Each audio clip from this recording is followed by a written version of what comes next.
ঢাকাই চলচ্চিত্রের আলোচিত অভিনেত্রী নিপুণ আক্তার দীর্ঘ সময় অন্তরালে ছিলেন। 2024 সালের 5 অগস্টের পর থেকে সাধারণভাবে তিনি মিডিয়ায় দেখা দেননি।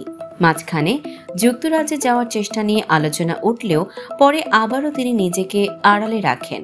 সম্প্রতি চিত্রনায়িকা পলির একটি শর্ট ভিডিওতে দেখা মিলেছে নিপুণের। সেখানে তিনি রোজিনা ও পলির সঙ্গে কুশল বিনিময় করছেন, যা সামাজিক মাধ্যমে বেশ আলোচনার সৃষ্টি করেছে। নিপুণ আগে চলচ্চিত্র শিল্পী সমিতির নির্বাচনে পরাজিত হন। এরপরও আদালতের আশ্রয়ে সাধারণ সম্পাদকের চেয়ার দখলের ঘটনায় বিতর্কের কেন্দ্রবিন্দুতে ছিলেন। এই ঘটনায় পট পরিবর্তনের পর চলচ্চিত্র শিল্পী সমিতি তাকে আজীবনের জন্য বহিষ্কার করে।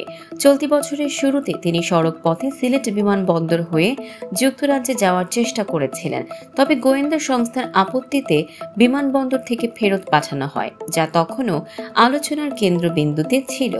দীর্ঘ নীরবতার পর আবারও নিপুণ আক্তার আলোচনায় আসলেন শুক্রবার 24 অক্টোবর, যখন তিনি উপস্থিত ছিলেন অভিনেতা নানা শাহর ছেলের বিয়েতে। এভাবে দীর্ঘ বিরতির পর মিডিয়ায় ফিরে এসে নিপুণ আক্তার আবারও সমালোচনা ও প্রশংসা দুই করছেন। সামাজিক মাধ্যমে তার উপস্থিতি নতুন করে আলোচনা ও উত্তেজনা তৈরি করেছে ঢালিউড ভক্তদের মধ্যে। দর্শক, সাম্প্রতিক ও চমকপ্রদ এমনই সব খবর পেতে ফলো করুন আমাদের ফেসবুক পেজ CB24 টিভি এবং সাবস্ক্রাইব করুন ইউটিউব চ্যানেল CB24 অফিসিয়াল।